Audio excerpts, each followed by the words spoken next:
आज की कहानी दरवाज़ा जो हर रात बंद हो जाता है। एक छोटा सा शहर और उसमें रहने वाले एक दंपति आरव और सिया। दोनों की शादी को 3 साल हो चुके थे। सब कुछ ठीक था, लेकिन एक अजीब बात थी। हर रात 2 बजे उनका बेडरूम का दरवाज़ा अपने आप बंद हो जाता था। पहली बार शुरू में उन्होंने सोचा हवा होगी, दूसरी बार फिर वही हुआ। तीसरी रात ठीक 2 बजे दरवाज़ा ज़ोर से बंद हुआ। सिया का डर, ये क्या है? उसने कांपते हुए पूछा। आरव का जवाब था, कुछ नहीं, मैं देखता हूँ। दरवाज़ा खोलना था। अब आरव ने दरवाज़ा खोला। सब कुछ शांत था। फर्श पर गीले पैरों के निशान थे। ये निशान कहाँ से आए? सिया घबराती हुई पूछी। दोनों जागकर इंतज़ार करने लगे थे। अगली रात 2 बजे दरवाज़ा फिर बंद हुए। इस बार उन्होंने तुरंत दरवाज़ा खोला। वहाँ कॉरिडोर में एक औरत खड़ी थी। उसका चेहरा धुंधला था, बाल भीगे हुए और आंखें काली। सिया की चीखने लगी, ये कौन है? औरत की आवाज़ आई, ये मेरा घर है। झटका हुआ था दोनों को। आरव चौंक गया। नहीं, ये हमारा घर है। अंतिम, ये तुम्हारा? औरत हंस पड़ी। सच का पहला संकेत। तुम भूल गए। सिया का शक आरव पे गया। आरव, ये क्या कह रही है? उसका चेहरा बदल गया। अचानक उसके दिमाग में कुछ फ्लैशबैक हुआ।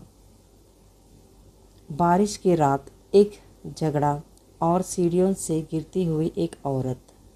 आरव की पहली पत्नी जो गायब हो गई थी। तुमने क्या किया? वो पीछे हट गई। औरत पास आई।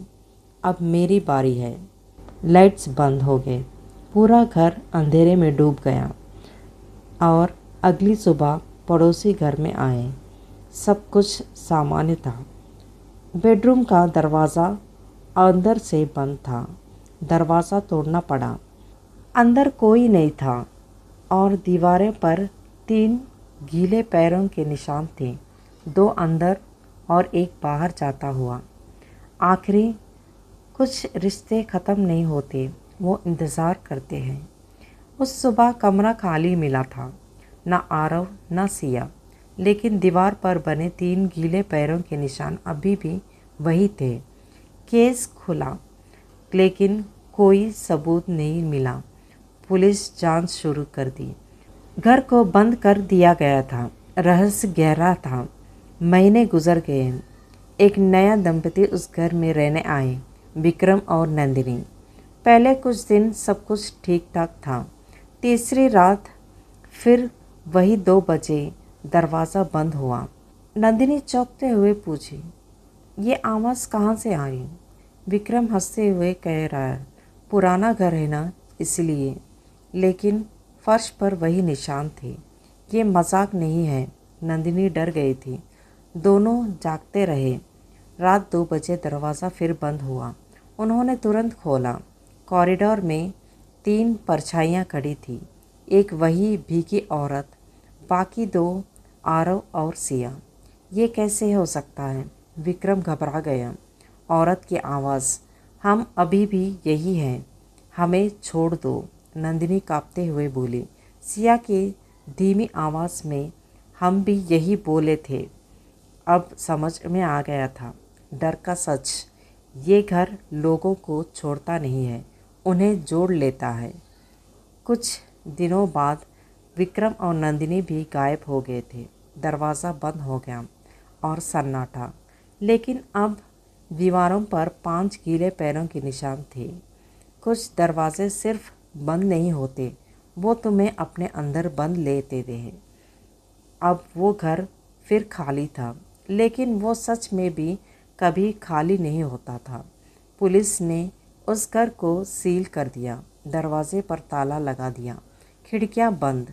रात के समय अंदर से अभी भी आवाज़ें आती थी। एक पैरानॉर्मल इन्वेस्टिगेटर कबीर मेहरा, उसे इस घर के बारे में पता चला था।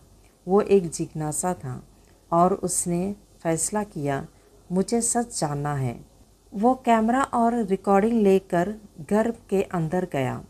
ठंडी हवा, अजीब सन्नाटा। समय रात 1 बजे। उसने कहा, घड़ी धीरे धीरे 2 के पास पहुंची। अब मैं इंतज़ार करूंगा। 2 बजे। दरवाज़ा खुद ब खुद बंद हो गया। यही होता है, उसने नोट किया। फर्श पर नज़र।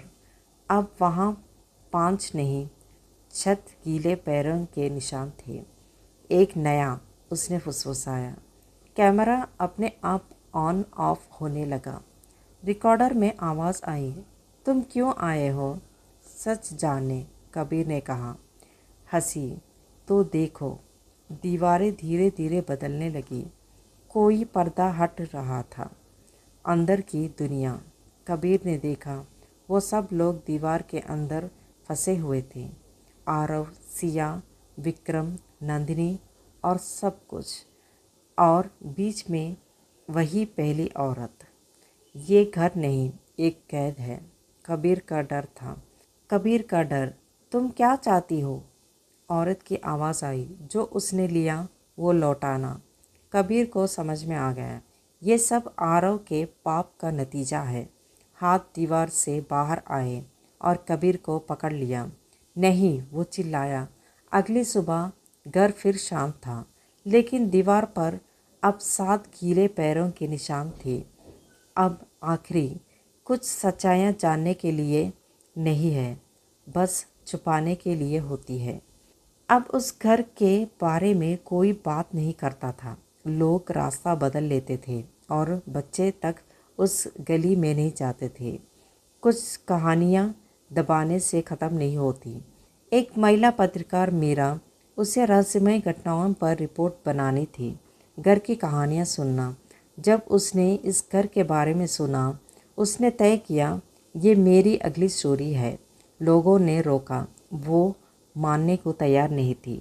वहाँ मत जाओ, लोगों ने उसे मनाया था, लेकिन मीरा नहीं मानी।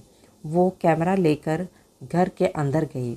आवाज़, मैं उस घर में हूँ जहाँ लोग गायब हो जाते हैं। अब रिकॉर्डिंग शुरू हो गई। समय 1 बजे। सन्नाटा होता। 2 बजे। दरवाज़ा बंद। मीरा शांत हो रहने की कोशिश कर रही थी। फर्श पर नज़र। अब 8 गीले पैरों के निशान थे। अचानक आवाज़ आई, तुम्हें सच चाहिए? हाँ, उसने डरते हुए कहा। फिर वही दृश्य। सभी लोग दीवार के अंदर फंसे हुए थे। मीरा की आंखें भर गई। मैं तुम्हें बाहर निकालूंगी। औरत की हंसी। कोई बाहर नहीं जाता। मीरा का सवाल, तो मैं क्यों आई हूँ? ताकि तुम आखिरी गवाह बनो। गवाह किसका? इस घर के ख़त्म होने का। पूरा घर हिलने लगा। दीवारें टूटने लगी। लोग चिल्लाने लगे। औरत की आवाज़ गूंजी, अब सब ख़त्म होने वाला है। अगली सुबह वो घर पूरी तरह टूट चुका था। ना दरवाज़ा, ना दीवार, लेकिन ज़मीन पर 9 गीले पैरों के निशान थे। कुछ दिनों बाद मीरा की रिपोर्ट वायरल हुई, लेकिन वीडियो के आखिरी फ्रेम में उसके पीछे एक दरवाज़ा बंद होता दिखा। आखिरी कुछ कहानियाँ ख़त्म नहीं होती, बस जगह बदल लेती है। घर टूट चुका था, दीवारें मिट चुकी थी और लोग मान चुके थे अब सब खत्म हो गया। कुछ चीज़ें मिटती नहीं, बस छुप जाती है। मीरा की वीडियो, उसकी रिपोर्ट हर जगह फैल चुकी थी। लोग उसे देख रहे थे, डर रहे थे और भूलने की कोशिश कर रहे थे। लेकिन वीडियो का आखिरी हिस्सा, जहां उसने पीछे दरवाज़ा बंद होते हुए दिखाई दिया था, कुछ लोग ने वीडियो को जूम करके देखा। भयानक खोज। दरवाज़ा उसी घर का नहीं था, वो एक नया दरवाज़ा था, किसी और जगह का। कुछ दिनों बाद एक दूसरे शहर में करण और पूजा एक नए फ्लैट में शिफ्ट हुए। सब सामान्य था। ठीक 2 बजे उनके बेडरूम का दरवाज़ा अपने आप बंद हो गया। ये क्या था? पुरानी बिल्डिंग है ना, इसलिए ऐसा हो सकता है। फर्श पर 2 गीले पैरों के निशान थे। पूजा की सांसें रुक गई। ये वही है क्या? करण ने पूछा। पूजा, मीरा की वीडियो। दोनों ने एक दूसरे को देखा। अचानक आवाज़ आई, हम वापस आ गए। दरवाज़ा धीरे धीरे खुला और उसके पीछे वही लोग खड़े थे, आरव, सिया, मीरा और वो पहली औरत। आखिरी सच था, घर नहीं दरवाज़ा ही श्राप था। अब हर शहर में कहीं ना कहीं एक दरवाज़ा 2 बजे बंद हो जाता है और जो भी उसे खोलता है वो कहानी का हिस्सा बन जाता है। यही इस कहानी का अंत है।